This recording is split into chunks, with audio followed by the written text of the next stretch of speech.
रामनवमी में जय श्री राम, जय हनुमान, जय श्री राम, जय हनुमान कहते हुए व्यक्ति हम सब कर क्या रहे हैं।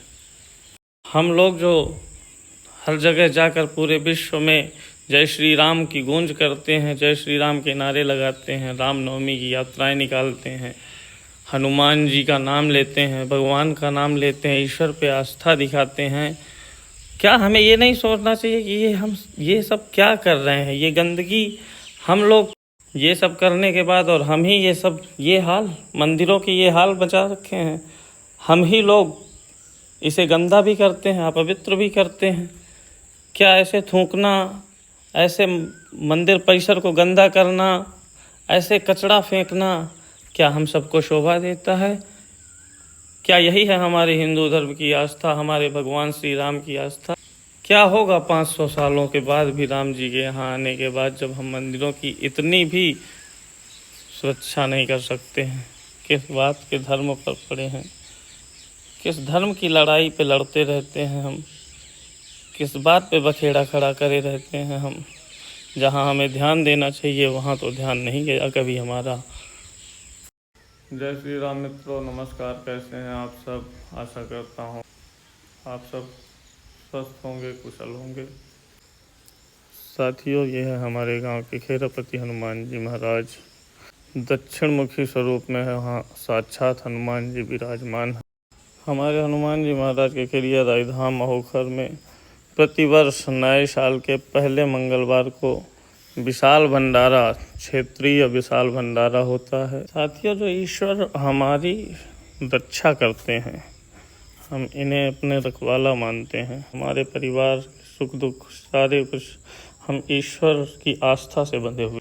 क्या जो हमारी रक्षा करने वाले हैं, हम उनकी मात्र सुरक्षा नहीं कर सकते हैं?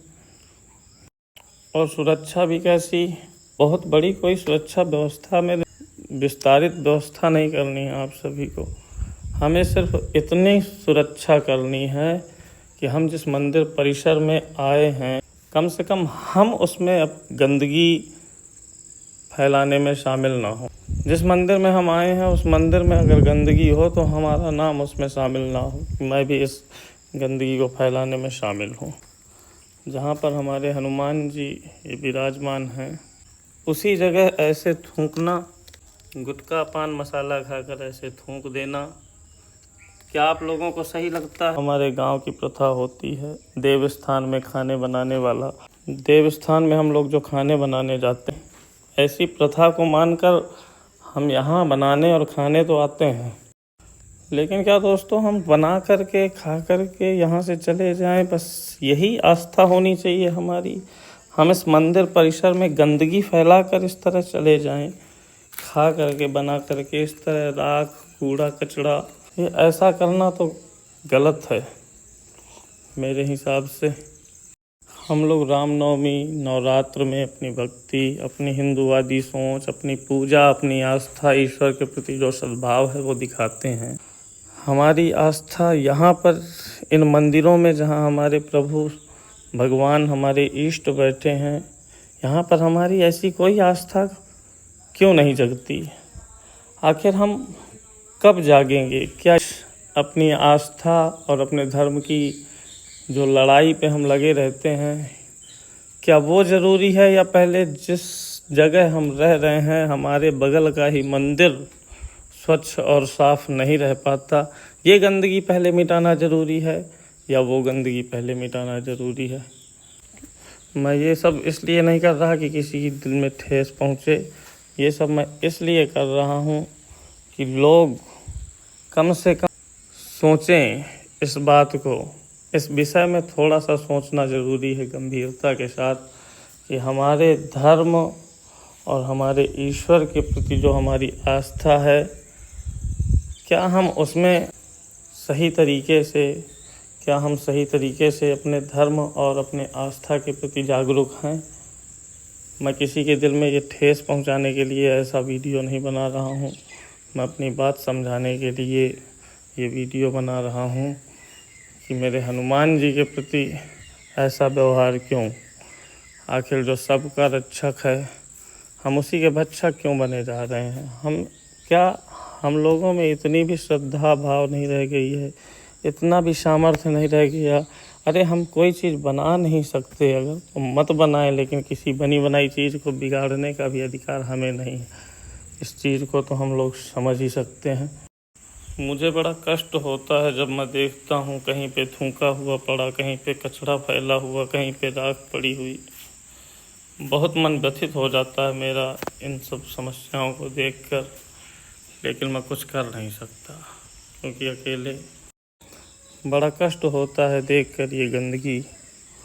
हनुमान जी के मंदिर परिसर पर, ठीक हनुमान जी के सामने ये दुर्दशा मुझसे देखी नहीं जाती।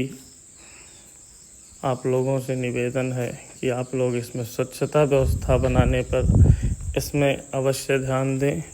साथियों, गौर से देखिए आप लोग, पूरे मंदिर परिसर में मैं आपको कुछ दिखाना चाहता हूँ। ये आपको गंदगी दिख रही है। साथियों, इस जगह पे, ये जो एरिया आपको साफ सुथरा दिख रहा है, इस जगह पे मैं रोज़ देखने आता हूँ, तो मुझे जब भी आता हूँ दिखता है यहाँ एक ऐसा व्यक्ति लेटा हुआ जो दिमागी रूप से बिल्कुल ठीक नहीं है, लेकिन फिर भी उसकी ईश्वर के प्रति आस्था बोलो या खुद के प्रति या कुछ भी उसका पागलपन बोलो, इस एरिया को देखकर मुझे ये लगता है कि देखो, ये उस इंसान के बैठने की जगह है जो मानसिक रूप से ठीक भी नहीं है। और इसके ठीक सामने ये देखिए साथियों, ये वो जगह है जहाँ पर सभी समझदार और सभी पढ़े हुए व्यक्ति, समझदार लोग आते हैं। हनुमान जी के बिल्कुल सामने, आपके सामने है, देखिए, कहने की कोई ज़रूरत नहीं, ये समझदार व्यक्तियों का इलाका है। यहाँ समझदार व्यक्ति बैठते हैं इन जगहों पर। यहाँ की साफ़ सफाई देख लीजिए, और जहाँ एक ऐसा इंसान बैठता है जो खुद मानसिक रूप से ठीक नहीं है पूरी तरह, उसकी जगह देख लीजिए। फ़र्क आप सबको समझ में आ गया। और साथियों, मैं इसी तरह देख रेख में हनुमान जी महाराज के इस मंदिर पर, इस धाम परिसर पर लगा रहूँगा। मेरी कोई बात माने या ना माने, मैं जब तक मेरी जान है, सांस है, तब तक मैं अपने हनुमान जी खेरापति बाबा के धाम पर देख रेख जो भी कर सकूँगा, छोटी मोटी सेवा के साथ लगा रहूँगा। जी के इस मंदिर परिसर में मेरे लगे रहने की जो वजह है, वो एक अगर देखा जाए तो ये भी है कि इस मंदिर को बनाने में मैंने अपने हाथों से बालू छानी है, मैंने हर एक ईंट को सींचा है। इसलिए मुझे ये हाल देखकर हनुमान जी मंदिर के थोड़ा सा मन में पीड़ा होती है। आप सभी से मेरा विनम्र निवेदन है कि अगर आप लोग ईश्वर पर ज़रा भी आस्था रखते हैं तो जिस भी मंदिर पर जाएं, एक यही मंदिर नहीं कि यहीं के लिए, कहीं भी आप जाइए, कम से कम आप ये कोशिश करिए कि आपके हाथों से वहाँ पर गंदगी ना फैल पाए। हमें किसी दूसरे की व्यवस्था या अव्यवस्था पर ध्यान ना देकर सिर्फ अपने आप पर एक जिम्मेदारी लेनी है कि हम जहाँ जाएंगे, जिस भी मंदिर में जाएंगे, हम अपने तरफ से गंदगी नहीं फैलाएंगे। बस इतना सा काम, छोटा सा काम कर देंगे अगर, तो हर एक मंदिर में साफ़ सफाई की जो व्यवस्था होगी बहुत ही सुंदर हो जाए। साथियों, अगर आप कुछ भी नहीं कर सके तो बस एक प्रण कीजिए आज से हनुमान जी महाराज के सामने कि मैं जिस भी मंदिर में जाऊं, वहां मैं अपने हाथों से कोई भी गंदगी ना फैलाऊं। बस एक चीज़ पर ध्यान देना है। और साथियों, इस सुरक्षा और स्वच्छता व्यवस्था में आपका बहुत बड़ा सहयोग होगा मेरे लिए। धन्यवाद। जय श्री राम।